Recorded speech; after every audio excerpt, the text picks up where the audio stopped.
राम तांती जी की जयंती के अवसर पर हम यही कहना चाहेंगे कि हमारा ये सौभाग्य है कि मुकुंद राम तांती जी हमारे पूर्वज थे और 1952 में विधायक बने और उसी समय से वो हमारे समाज की जो मूल जाति पान है उसके बारे में उन्होंने बताया और उनके बताए हुए रास्ते पर चलकर हम लोगों को 1992 में करीब 6 माह के लिए और 2015 में करीब 9 साल के लिए हम लोगों को अनुसूचित जाति की सुविधा मिली और उस अवधि में हमारे समाज का अधिक से अधिक विकास हुआ।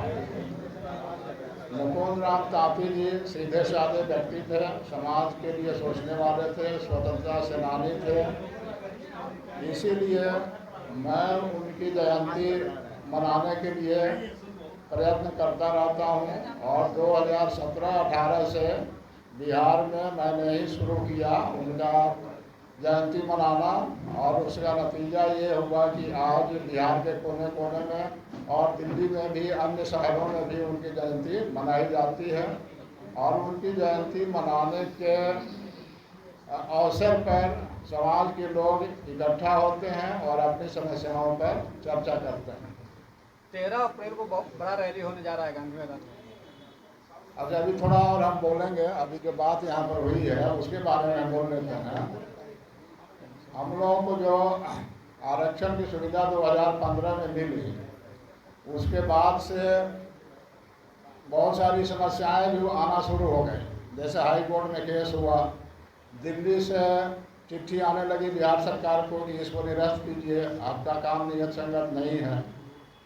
उसके बाद हम लोग सक्रिय हुए हाई कोर्ट में भी और दिल्ली के कार्यालय में भी।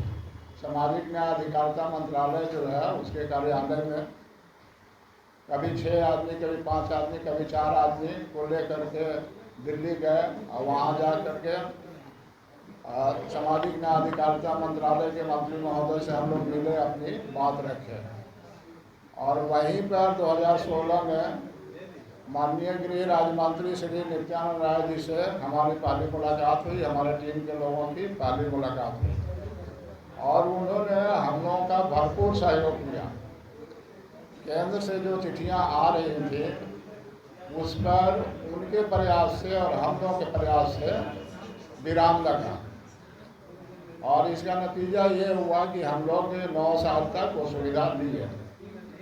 लेकिन जो असली काम होना था वहाँ से डिवीज़न, जब बिहार सरकार ने डिवीज़न किया था तो वहाँ से डिवीज़न हो जाना चाहिए था, लेकिन वो डिवीज़न नहीं हो पाया। हालांकि उसमें राष्ट्रीय पिछड़ा वर्ग द्वारा अनुशंसा की गई और उसमें माननीय गृह राज्य मंत्री नित्यानंद राय जी का सहयोग भी मिला।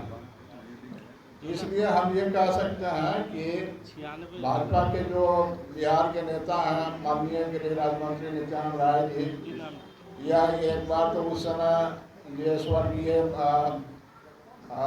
ये मोदी जी भी गए थे हम लोगों के साथ। 3-4 आदमी हम लोग गए थे अपने समाज से और एक वो गए थे 4 आदमी और उस समय भी विभाग में बैठ करके उन्होंने अनुरोध किया था और अपनी बात रखी थी कि ये लोग उस लायक हैं और इन लोगों को निरस्त करने का ये नहीं किया जाए।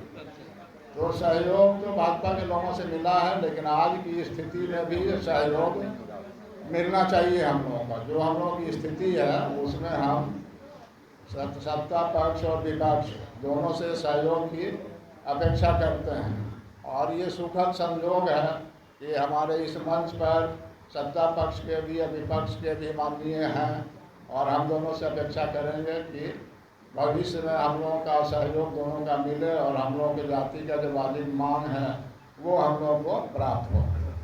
अब बोलिए वैभव जी, आप क्या बोलते हैं? 13 अप्रैल को गांधी मैदान में बड़ा रैली होने जा रहा है, क्या कुछ कहिए? उसके विषय में मेरा कहना है कि वो समाज के दिशा को बदलने की कोशिश है और अपनी राजनीति चमकाने की कोशिश है। उनके कारनामों से ही हमको लगता है कि हमारे जाति का आरक्षण खत्म हुआ है। उन्होंने अगर ज़्यादा डिंग डाउन नहीं किया रहता तो अभी हम लोग सुविधा भोग रहे होते हैं। लेकिन 4 जून का बापू सभागार और फिर ये 13 अप्रैल का जो ये है, हमारा कहना है कि शक्ति दिखाने में कोई हर्ज नहीं है। समाज की शक्ति हमको या किसी को दिखाना है, लेकिन जिससे हमारा काम होना है या जिससे काम नहीं भी होना है, हमारी भाषा उसके प्रति तो नरम रहनी चाहिए, सभ्य भाषा का इस्तेमाल होना चाहिए। सहयोग की हम आकांक्षा करेंगे, अपनी ताकत दिखाएंगे, लेकिन सहयोग मांगेंगे। ये नहीं कि हम डराएंगे, हमारे डर से कोई डरने वाला तो नहीं है। हमारी मांग अगर जायज़ है तो लोग समझेंगे तो हमारी मांग को पूरा करेंगे, यही मेरा कहना है।